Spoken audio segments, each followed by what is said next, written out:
Let's begin. For a long time, I believed I had to explain myself.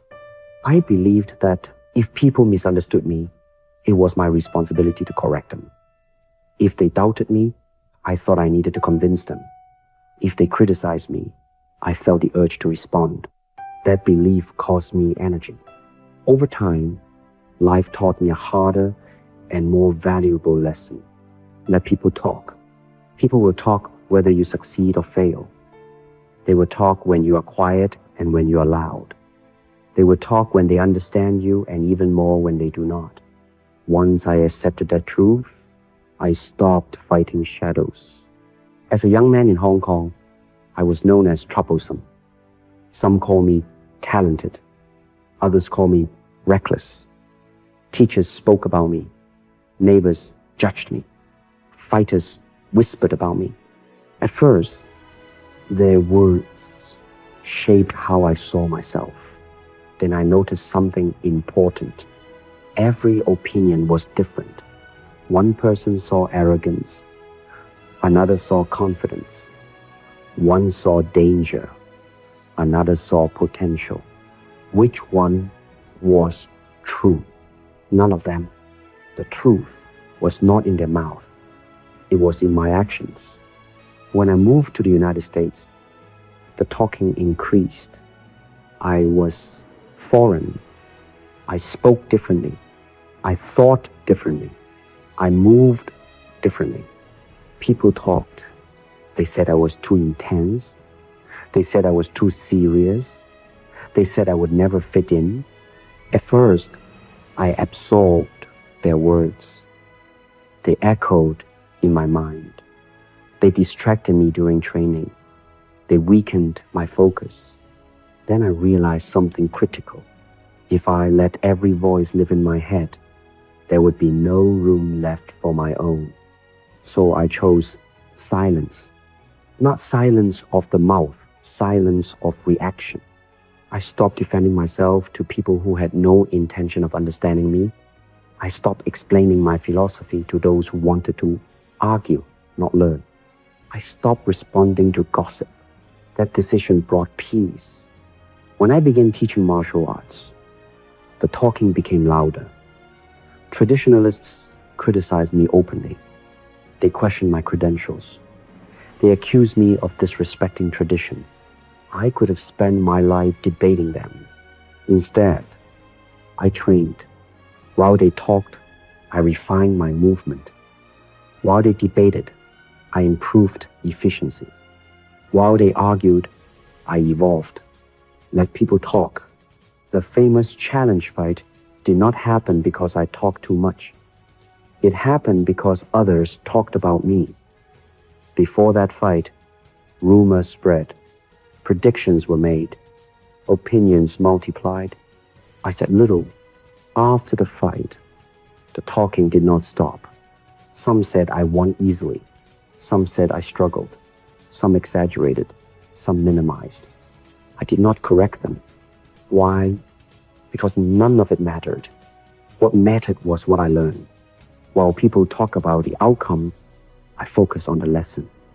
I saw inefficiency in my endurance. I saw unnecessary tension. I saw wasted movement. An untrained mind would have been busy protecting its image. I was busy improving. That improvement changed my life.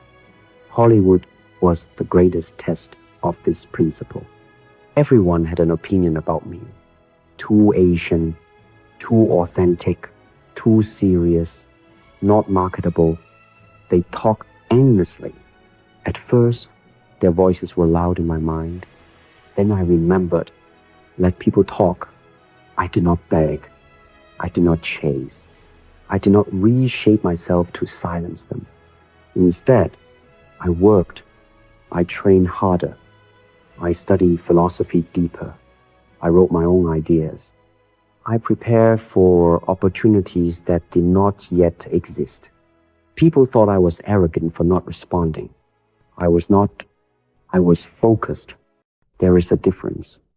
Talking consumes energy. Focus creates power.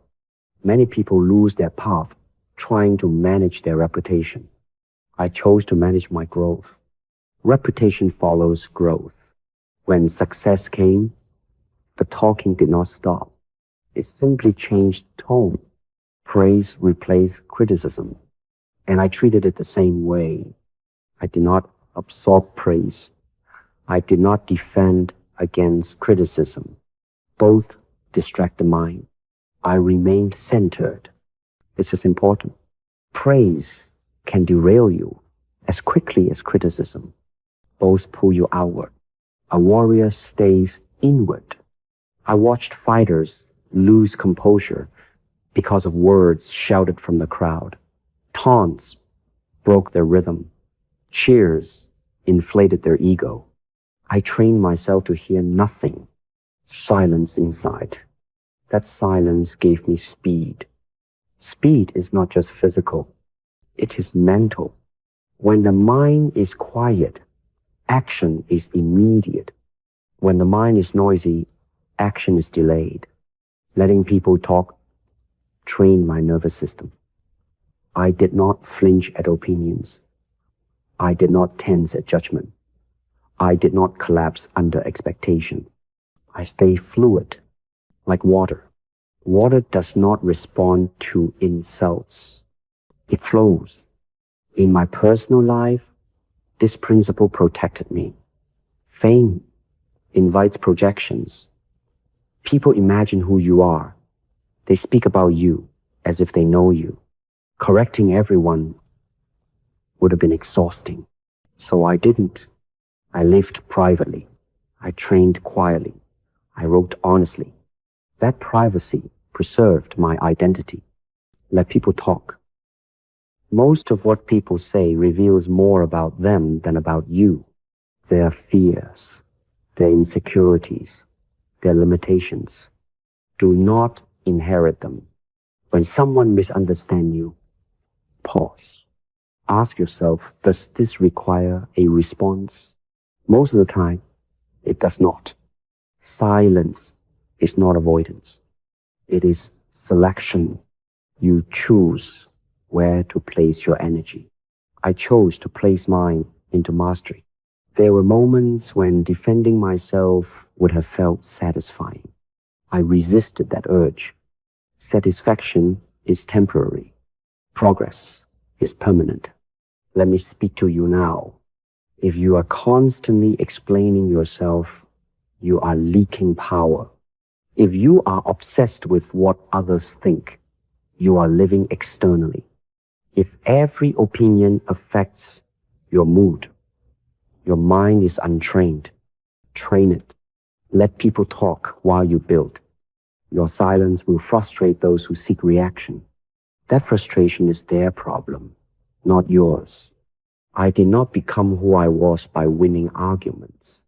I became who I was by winning the inner battle. Now let's close with this. People will talk. Let them.